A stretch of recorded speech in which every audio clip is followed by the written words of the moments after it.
The big game is fast approaching, but wait, you still haven't got your tickets. You've spent hours searching, but you're still confused about ticket prices. Time to stop searching. Visit ticketcompare.com. We compare ticket prices for all the popular leagues and tournaments for you. We work only with the most trustworthy sites, so you can have peace of mind when buying your tickets. Compare prices, buy tickets, get to the game. Ticketcompare.com. Buying tickets made simple. That's all right.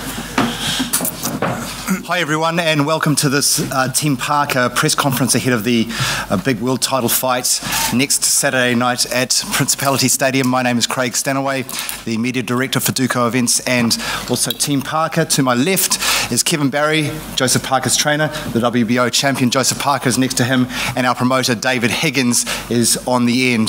The format today is pretty simple. We're going to open it up very, very quickly. We really appreciate what the media has done to promote this fight for us. Since the 15th of January, when this fight was announced, I think you'd agree, we've almost said yes to every one of your media requests.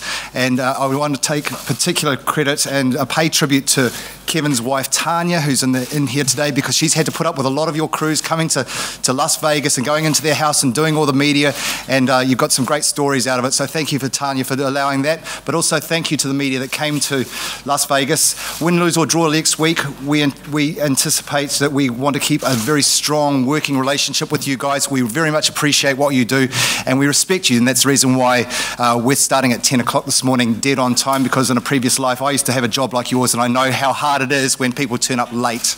The number one question we get asked is, are we nervous? Now, Kevin, a couple of years ago, was with David Tua, who fought Lennox Lewis, and Kevin told us when we went on this journey that to embrace the moment. So we are embracing the moment, and when you guys talk, you're going to see none of us are nervous. Joseph, are you nervous? This is the number one question you get asked. Are you nervous? Do I look nervous? No, you don't. I'm ready. You're ready? Kevin, are you nervous? We're very excited. We've been waiting for this day for a long, long time. We're well prepared and really enjoying the moment. David, are you nervous? It's the calm before the storm, and you know, so much hard work went into it that we're quite enjoying this end of the event. So that won't change for the rest of the week. We have been trying to get to this moment for so long. We're going to love the next week, and we're thrilled that you're on the journey with us. We're going to open it up to questions. I will start with one question to Joe, and then I'm going to open it up. The format will be that Joe will do top table, and then at the conclusion of top table, we're going to take him away. Kevin and David are available for one-on-ones, as is Malik Scott, who is here somewhere. There he is. Malik has been sparring with Joseph, and he'll be able to give you a unique perspective on what's been going on in camp. Joseph, how has camp been since you arrived? Back there was about the 16th of January. Yeah, firstly, hello everyone. Thank you all for being here today.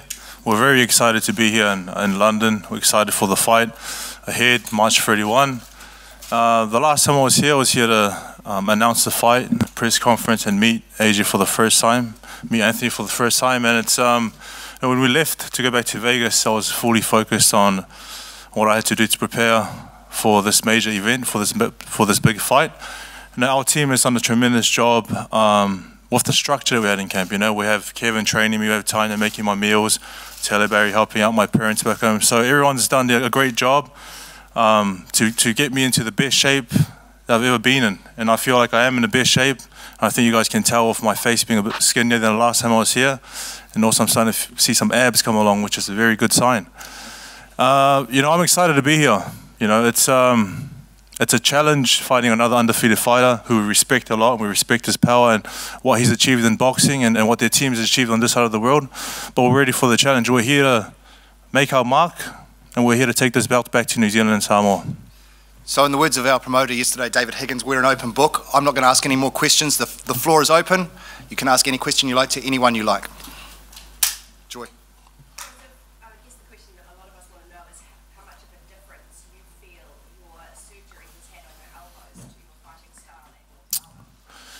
You know, with the surgery, I think Kevin mentioned, or Kevin sort of broke it down yesterday, that we tried to schedule in a surgery numerous times, but opportunities came up which we pushed it back, and then probably the last 2 years we've been training and fighting with not 100%.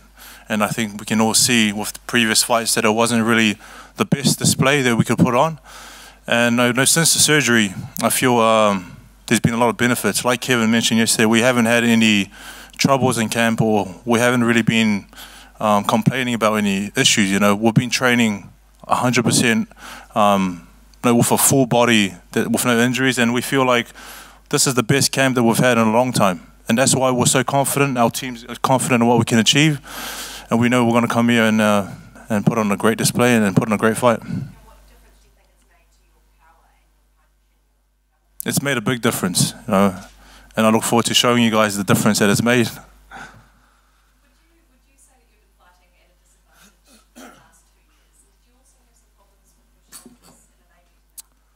Yeah, we've had problems with elbows and shoulders. I think Kim can touch more on that. Look, I think you'll find that most professional athletes, it doesn't matter what sport, right across the board, deal with injuries. When you're pushing your body to the limit day in, day out, you're always working through some sort of issues. And yeah, we've had trouble with the shoulders, but I think the actual trouble we had with the shoulders was more related to the elbows. We've dealt with this for a couple of years. I think we will all see a huge improvement on March 31 compared to what we were looking at last year. I know that the troubles that we've had in the gym, I know that the pain that Joe has had to go through on a daily basis, and quite often when we actually step back and look at it, how he was even able to achieve some of the successes that he has had are just very, very mind-boggling. When the surgeon sat down and when he looked at the initial damage that was done to Joe's elbows, he said, how was he able to perform at a world elite level? But I think that speaks to the character of the man. So having this revelation so close to the fight, do you think Joe could be under Anthony Joshua's skin? That could be a possibility, but I just want to let Joshua or let Anthony know that this is, I'm at 100% now. So there's no problems with us, there's no complaints. I'm here to win and I'm here to take those belts. So you're going to get the full Joseph Parker now. The double jab was something Kevin spoke a lot about yesterday. It's something you were able to do again. How much of your work does that set up? So how significant could it be in this fight that you can do that? Yeah, with those previous, probably 5 or 6 fights, I haven't really shown the jab that I've shown earlier on in my career. And with a great coach like Kevin and telling me the jab is key on setting up our combinations and our attack phases, it's very important that I have it back now. And we're seeing it in the gym, we're seeing it every day, double jab, triple jab, sometimes 10 jabs.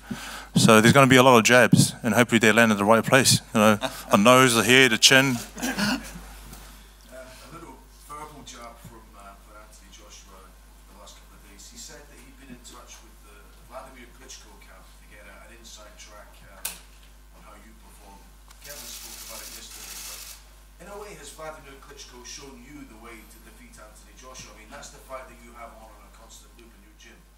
Yeah, with that fight, we have it playing in the gym every day when we're training, and we know that that's Joshua trained very hard for the fight. So did Vlad, and we can see with the movement and with there's a lot of things that we saw in that fight. We know that we can actually do better, and we know that we can catch AJ when we actually put it on display. What did you make of Joshua? The Joshua camp contacting? They can do whatever they want. It's not going to change a thing.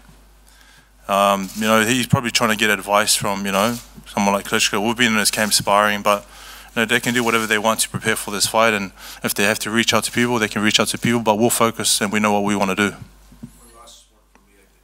Anthony Joshua did not speak to the New Zealand media or the Samoan media at his gathering a couple of days ago. Did you take that personally? It's his decision. I think it's a little disrespectful because they've travelled a long way to come and see him, and they respect him. They respect him as a fighter and what he's achieved, but I think it's a little disrespectful. When we were in camp in Vegas, we had a lot of British media come over, and we're very friendly, and we're just being ourselves and invited them to our home, and kind of made them some nice food, which I was very sad to see because I was eating other food. But I don't think it's. I think he should just be a bit more respectful and talking to everyone that was there. and maybe, hopefully in the future he can make it better.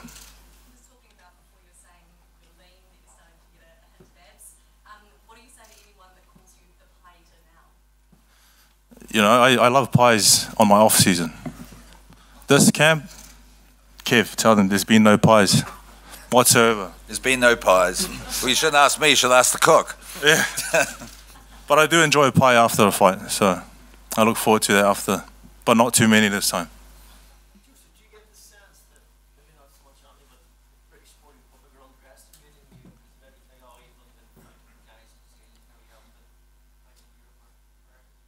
Yeah, I think the public underestimating myself and our team and what we can do. I think they're judging us on our last 2 or 3 fights, and I think they see Joshua as a fighter who's unbeatable. So there's an element of surprise.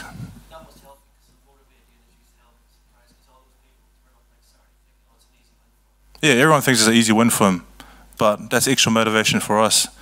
You know, like I said, this camp has been a great camp where we've done everything right, everything's been clicking well, and it's just, you know, I don't really want to say more. I just want to get in there and bash him. Yeah, and let me just correct you on what you said. You said we've been fighting fighters from New Zealand. Like we've been fighting world-class fighters since very, very early in Joe's career.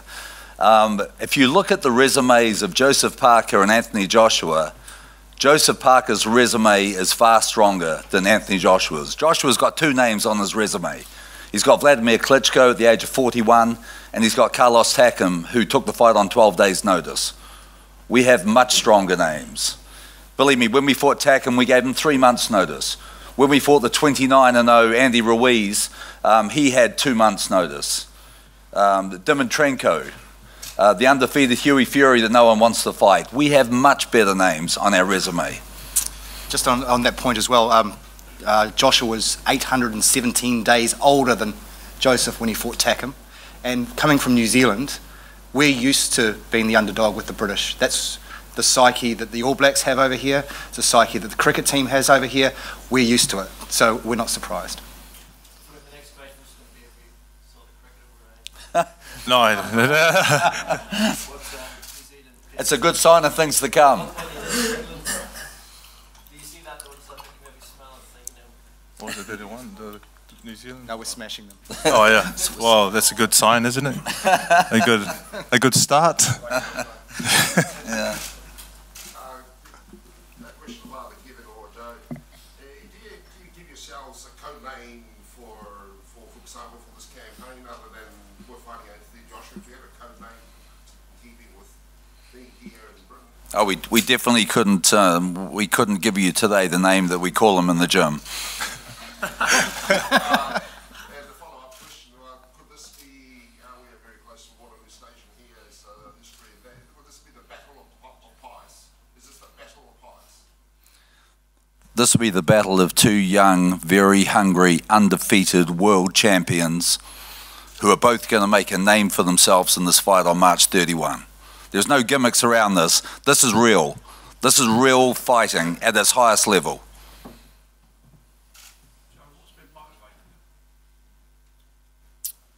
Motivation, being unified champion of the world, making New Zealand and Samoa proud, my family, my team. You know, I'm a boxer with talent that's been doing well, but I couldn't have been where I am without my team. So we've all worked hard to get here, and you know, I just want to go out there and give it my best and put on the best performance of my life. Very few boxers get to fight in front of 80,000 people. Some great names, never, you know, in there. What are your thoughts about that? Do you feed off that positively, or you know, how will you deal with that atmosphere? Like I said before, we're very happy to be here, but we're also very excited of the challenge of fighting here in this backyard, but the challenge of fighting in front of 80,000 people. We haven't experienced that before in our career. We've experienced on a lesser scale in front of 20,000 people, but the challenge of fighting in front of 80,000 people for us is exciting because we haven't experienced it before, and we want to, you know, we're going to embrace it. There's going to be a lot of New Zealanders there and Samoans there supporting us, and hopefully, you know, we can look around and see them.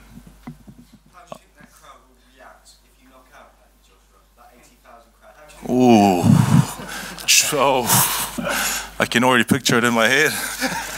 I think we'll hear them screaming from New Zealand. You thought about that moment in your mind, though? You thought, what will happen when he hits the canvas? Have you played that out in your mind? I've played out many scenarios in my mind, but that one in particular is the best one. Is there a soundtrack to it? No, I haven't really added a soundtrack yet. Just cheers, a lot of cheers. Joe, when Anthony was asked if he liked you, he said no and he thinks you're a weird character. Do you like him and what do you think of his character? And I respect him, and he's a likable guy. It's very interesting that he said that because it's very, he's sort of stepped out of his comfort zone and said something interesting. He's been boring lately, but it's good, you gotta. I think he's taking that first step, and hopefully we can see more of him. Hopefully we can say a bit more. So yesterday there was a lot in the media about the UFC potentially approaching Joshua on a £500 million deal, and Joshua's recently said, I'm 100% interested in maybe being involved in that. Do you find that disrespectful that he's thinking about changing the sports in the future? No, there's options for him in the future. No, if I got given that option as well, I'll listen to it and discuss. But he should be focused on March 31. Like I said, we come prepared, so he should be focused on myself. He shouldn't be focused on my team. He should be focused on what's going to happen in the ring. So you would consider a career in the UFC potentially? Oh no. I mean, if I was offered that, the amount of money, I would say, hey team, let's get together. Yeah. A bit of a discussion, but the UFC is not my Maybe thing. the rematch could be in a cage. A lot of learning to do with UFC. Look, I don't think he'd discuss it on the eve of the biggest fight of his career. That's the point. Publicly, too. Just on that point, there's a lot of talk, obviously, about Wilder and Joshua Campbell speaking about him for almost as long as we can remember that. Again, does that give you a sense of perhaps that you use it almost that, yeah, we'll just pick up this belt and then we make Wilder? Yeah, like I said, I feel like they are looking past our team. But you can't really, the opinion, the public have their opinion on the fights they want to see, and if they're in discussions, so be it. I have a lot of respect for both fighters, but he's got to be careful because there's one person in his way. It's me. In terms of a future rematch, we understand the split of the matches in your favour. Can you have an influence on where it would happen? Could it happen in Las Vegas, for example, or would it have to be here again? It's a rollover of a co-promotion deal, so major decisions are jointly made. So the answer is yes, we consult, and despite the banter, the two teams commercially have worked pretty well together. So it could be in Las Vegas. Potentially, but normally fights end up where they make the most economic sense. So I would have thought it would be in Europe in summer, probably outdoor, but we're not focused on that. We only focus on Joshua.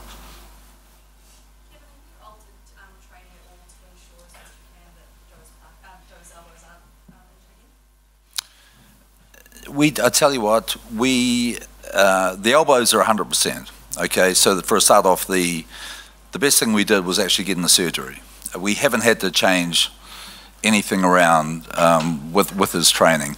And I'll tell you what, a lot of people make a really big mistake. They put themselves in a very large fight and then they think they have to reinvent themselves. We've kept everything fairly similar to what we've done for the last 5 years. Everything that we've done that's got us here, it's a proven formula that works for Joe. I mentioned yesterday, the reason I believe that we had this problem with the elbows is when Joe first started with me, he was a very young man. He'd come straight out of the amateurs. His whole body type was different. His whole way of punching was different. He wasn't heavy-handed. He was very much fighting in an amateur style with straight legs. Then we developed Joe's size and his power. We taught him to sit down on his punches. It created a lot more of explosive power, and I think that is how the damage was done to the elbows. He still has that explosive power now, except for his body is far more inept of controlling that power and using it on a day-to-day basis. So I don't envisage any problems moving forward with the elbows. It's really, really hard to look at things in hindsight because, for one, nobody knew back in 2013 that Joseph Parker would end up being a one-punch knockout artist, that he would string knockouts together back to back to back to back. But one of the things that was mentioned to me about Joseph Parker when I first came on board was, look, you know, here's a guy with very fast hands, can't punch hard, he doesn't knock anyone out, you know, but he could win a lot of fights on points. And then when Joe actually learnt how to pull the power from his legs and use his powerful legs to create the power and to bring it into his upper body, he started knocking guys dead. So the rest is history.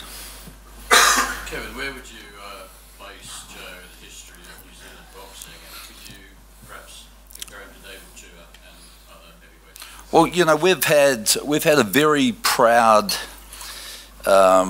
lot of fighters come out of New Zealand. New Zealand, for a very small country, has produced a lot of great fighters over the years.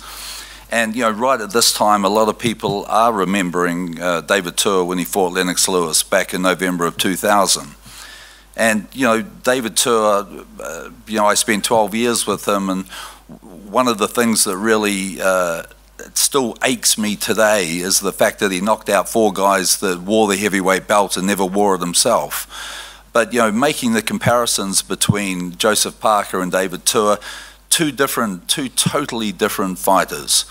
The obvious difference is Joseph Parker became the WBO World Heavyweight Champion. David Tua didn't become the world champion. But, you know, David Tua was 5'9½", Joseph Parker 6'4".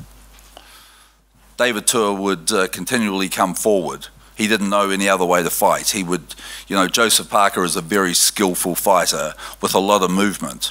They can fight on the front foot and the back foot. So they're two totally different fighters. They have similarities, the fact that they both come from Samoan heritage, and they both represented the flags of 2 countries, New Zealand and Samoa.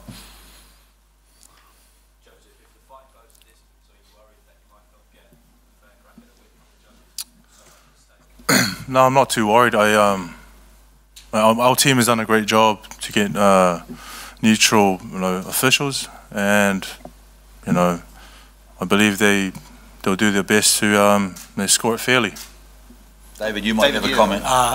It's the British Boxing Board this time, and we're grateful to them this time, have opted for a balanced panel approach, which Tuco and Matchroom we're both happy with.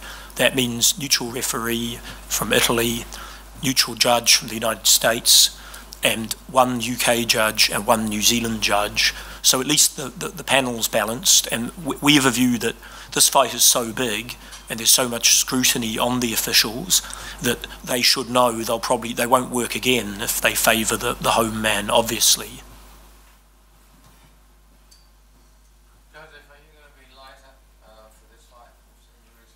Yeah, I'm going to be a lot lighter, I think. I think the last fight were probably 112 kgs, maybe this fight 108. Oh yeah, faster, stronger, better movement. I'll show you March 31. Anthony's been talking about being lighter and quicker as well. What do you think about those comments about him in the past, that he's sort of muscle bound? You know, that's up to him, really. You know, it's if he actually trusted in his body, then he wouldn't be trying to change, you know, who he is or what he, you know, he's trying to be leaner, trying to be faster, better movement. So I don't know if he's trying to be him or me. Joseph, this is the first time I've heard about your shoulder and elbow injury. When was that done? Was that a long time before you started the camp or just before? The elbow surgery, it was done the end of last year when we were negotiating. 25 and December 1. You've had enough time to recover. 100%. As a fan, this is the first time hearing this for the first time. Because I was always wondering about performances and why certain things was not as smooth as usually was. Yeah. It's nice to know that you're 100% and have no excuses.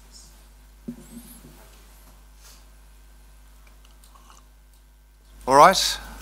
Any more questions?